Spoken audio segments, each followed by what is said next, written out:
Maybe let's talk about Darlie's wounds for a moment. First of all, I've had the opportunity of being able to reconstruct the assault on Darlie, and I could make it match perfectly with the wounds. You're not showing us Could I that. be mistaken? Of course I could be. But it sounds very logical, as per what Darlie Lynn had said had occurred, where she said she was on the couch, where the boys were, and everything that had transpired. It makes total sense. Now, Rich, you have your buddy Danelle out here telling everyone that James Cron wasn't even looking at the right couch.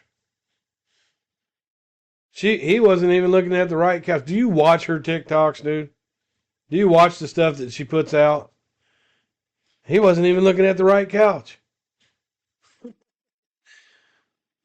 When we know that he was over by the lampshade because he was checking out what happened in that area there, the cat went off on him.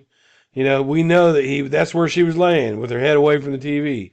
He actually had her draw a picture of how she was laying on the couch. But Danelle wants everybody to think that James Cron was looking at the wrong couch. But if you look at the throat wound, if you look at the stab wound and the other stab wound, okay, they say they're superficial wounds. Well, first of all, let's cut it to the get-go. I know Greg Davis. He was this is the part that I wanted to get at. He said he knows Greg Davis. Superficial wounds. Well, first of all, let's cut it to the let's cut to the get-go. You have no medical experience whatsoever. You didn't look at Darlie's wounds. You didn't study the medical evidence. You did not. Let's cut to that. Let's talk about the 4 puncture wounds. You even pointed at the wrong places when you were talking about her throat slit, and you were pointing at the wrong places, Rich. But let's talk about the 4 puncture wounds that were found in her nightgown, that it was testified to by the experts that looks like somebody was testing to see how much pressure they would have to put on themselves. Let's talk about that. I know Greg Davis. He was the lead prosecutor on the Darlie case. I know him, and he knows me. And I would love to see him come into this chat group and talk with me. I know he will not do that. And I'm not trying to insult him, but I do believe that he did a poor piss job of the case. And I know. Poor piss? How did he do a poor piss job of the case? By questioning the people that were actually tending to the scene and tending to Darlie. How did he do the poor? It would be on the people that were sitting on the other side of Greg Davis. That makes no sense, Rich. Other cases he has had that he has done poor piss work for. And other cases that he's had that he's done poor piss work for, Greg Davis was one of the best prosecutors ever in Dallas. 22 convictions. Death row. I know him on a personal level, sad to say. And he may be a very dynamic speaker and a dynamic prosecutor indeed, but he's a horrible person. I thought you said you weren't going to allow anybody to be insulted. Unless it suits you. Oh, this is the point that I wanted to get at.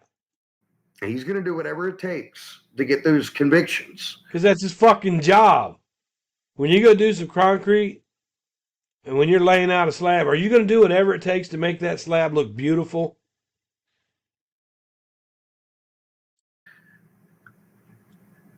To get another conviction under his record, he is that kind of person, regardless of the cost to anybody else. It means he's a good prosecutor.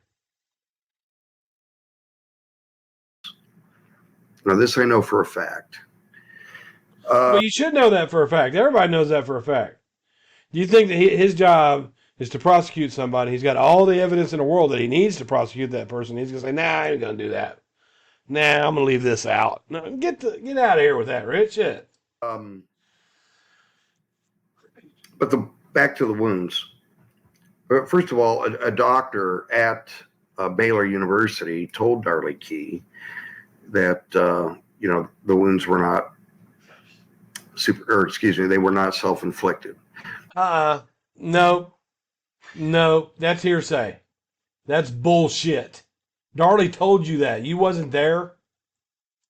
And as far as being superficial is like it scratches. Okay. Can you explain that to Danelle, please?